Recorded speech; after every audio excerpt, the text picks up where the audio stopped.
Amigos do Mototurismo, da Motoaventura, tudo beleza?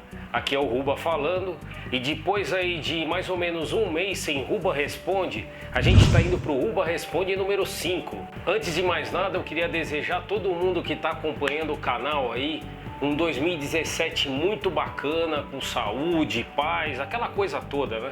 E também muitos quilômetros a rodar de moto. E nesse Ruba Responde, pegando o gancho aí de algumas perguntas em relação a equipamento, eu vou falar de um item muito importante, nosso amigo, o capacete.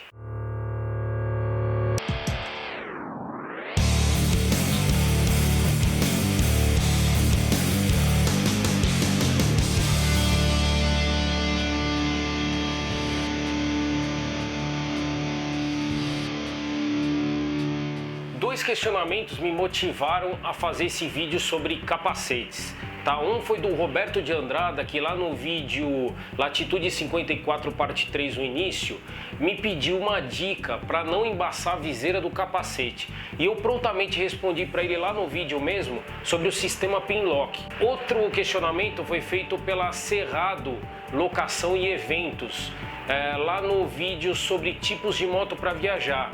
Ele me sugeriu, na verdade, fazer vídeos sobre equipamentos de moto em geral. E assim, gente, como eu vou a fundo em cada assunto, não dá para fazer um vídeo falando sobre equipamento. Então eu vou iniciar por um dos equipamentos, um dos mais importantes, se não o mais importante, que é o capacete. Depois que eu acabei esse vídeo, eu voltei só para fazer esse take. O vídeo ficou enorme, o Ruba Responde número 5, teve também a abordagem do assunto sobre legislação para capacete no Brasil. E aí eu resolvi fazer em dois vídeos. Então esse Ruba Responde número 5 é sobre capacetes no mototurismo e na sequência assista o RR6, que vai falar sobre legislação. Eu vou começar a explicar os tipos básicos de capacete por tipo de moto ou propósito de pilotagem. E o primeiro tipo de capacete é o capacete para moto esportiva, motos que imprimem uma velocidade maior. Eu tenho um exemplo aqui, que é o Arai Corsair 5. Esse capacete aqui no Brasil, ele também tem o nome de RX7GP, se não me engano. Vocês podem ver que por conta até da posição que você fica na moto, ele fica mais inclinado, tá? E ele tem aqui até um aerofólio para estabilizar o capacete. Existem aqueles capacetes unicamente para off-road e enduro, que são aqueles capacetes com a queixeira avantajada, o campo de visão maior, eles não possuem viseira, mas é obrigatório o uso de óculos específico, aqueles com cinta por fora, e tem a pala que te dá uma proteção de sol maior do que os outros capacetes. Depois eu tenho os urbanos, que se confundem muito na concepção de aerodinâmica dele com os capacetes utilizados em viagens longas, em viagens de mototurismo, de motoaventura. Um dos exemplos que eu tenho é esse da LS2, e esse aqui eu utilizo unicamente na via urbana, tá? Eu não utilizo em viagens longas. E aí eu tenho um outro exemplo, e esse realmente é o capacete que eu uso para viagens longas, para motoaventura e mototurismo, que é o capacete da HJC IS17, tá bom? Eu vou explicar por que eu uso esse capacete. Vocês podem ver que a aerodinâmica dele é diferente dos esportivos, justamente para motos trail, big trail, motos de turismo. E depois eu tenho as variações desses capacetes, principalmente dos capacetes de mototurismo. Os capacetes tipo coquinho, eu não vou nem entrar no mérito, nem falar sobre eles, porque eles aqui no Brasil eles são proibidos, tá, gente? São capacetes que não são homologados pelo Inmetro, que é nosso órgão certificador. Depois eu tenho os capacetes modulares, aqueles capacetes que eu retiro a queixeira e ele acaba virando um capacete aberto. Não sou amigo desse tipo de capacete. Por quê? Tudo bem, o capacete ele pode proteger tua cabeça e a viseira, por mais que ela seja resistente, ela não vai proteger a tua face e muito menos o teu queixo, que ele está aberto. Qualquer pancada você acaba com o teu rosto. Também não tem um exemplo aqui, mas uma outra variação são os capacetes escamoteáveis ou articulados, ou ainda para os íntimos, aquele capacete estilo Robocop, que é aquele que eu levanto a queixeira, levanto o módulo inteiro e ele fica com a tua face totalmente aberta. Também é outro capacete que eu não sou amigo. Qualquer capacete que me deixa a face aberta e sem proteção nenhuma, eu realmente não utilizo. Na variação daquele capacete de off-road, muitos motociclistas usam na Europa principalmente, e eu já vi alguns utilizar aqui no Brasil. É esse capacete com a viseira, e alguns ainda têm óculos de sol por dentro, né? E a pala, ela tem um sistema especial que você tem uma ventilação maior na pala e ela te dá uma aerodinâmica melhor.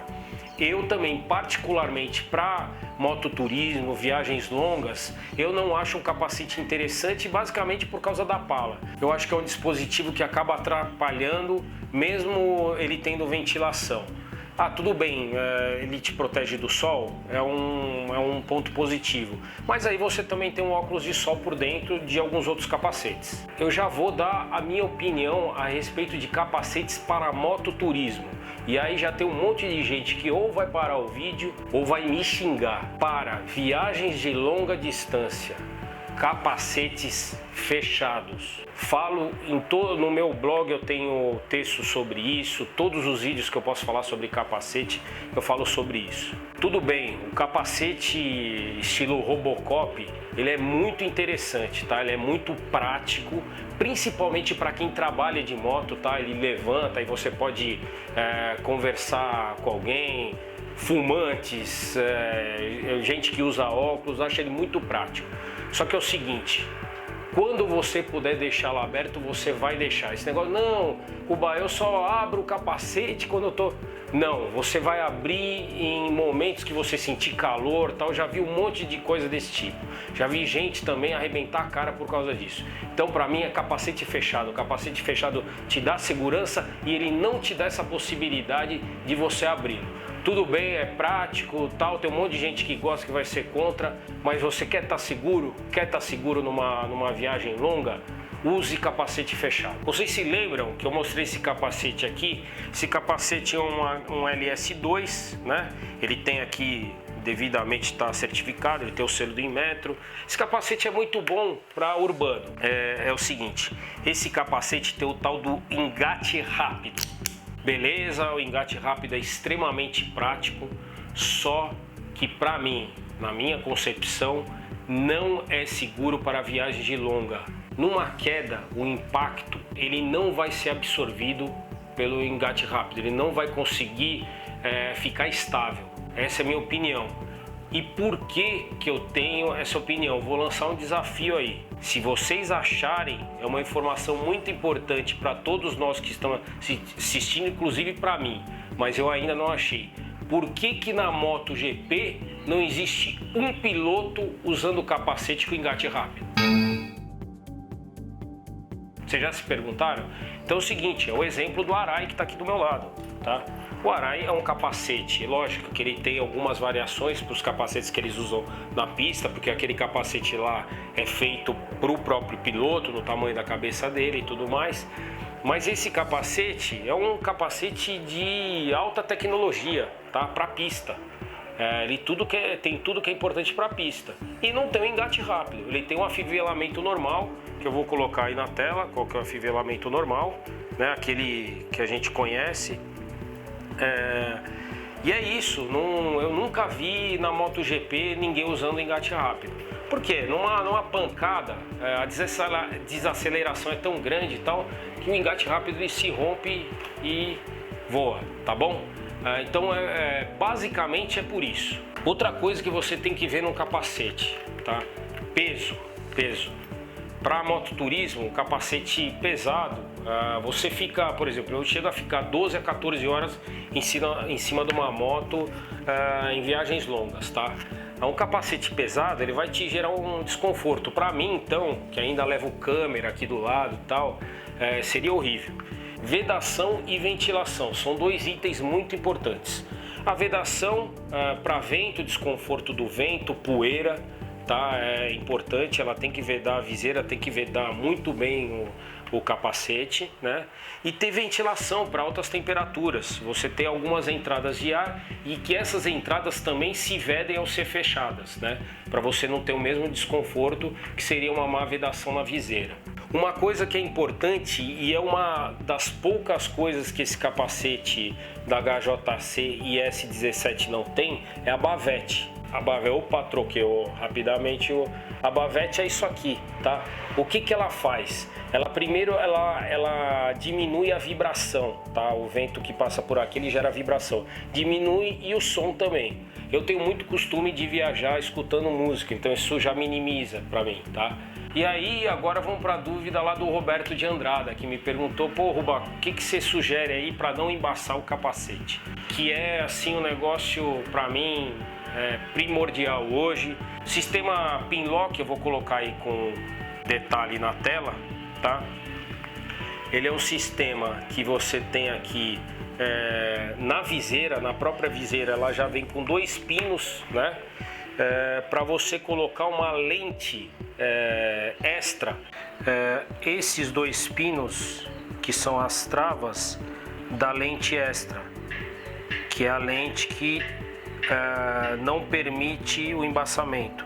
Ela tem uma pequena saliência, eu acho que é difícil vocês verem, que é onde forma um colchão de ar lá dentro, na verdade, né?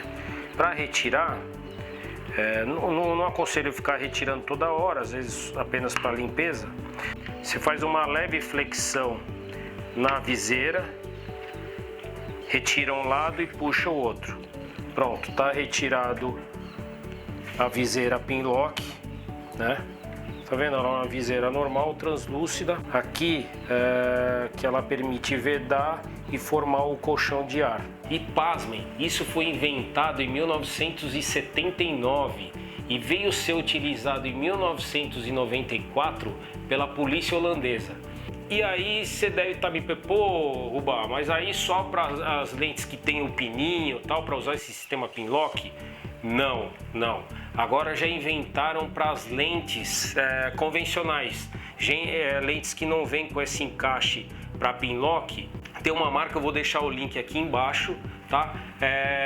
Também uma lente, eu não sei da eficiência dela, se ela é tão eficiente quanto a Pinlock. Aí tem aqueles negócios de você usar spray e tal. Mas, gente, sinceramente não é tão eficaz. Já usei spray para não embaçar. Ele fica algumas horas, mas você tem que reaplicar. E isso em viagem longa é outro negócio que vai te estorvar. Então, se você puder sair disso. E agora, tamanho de capacete.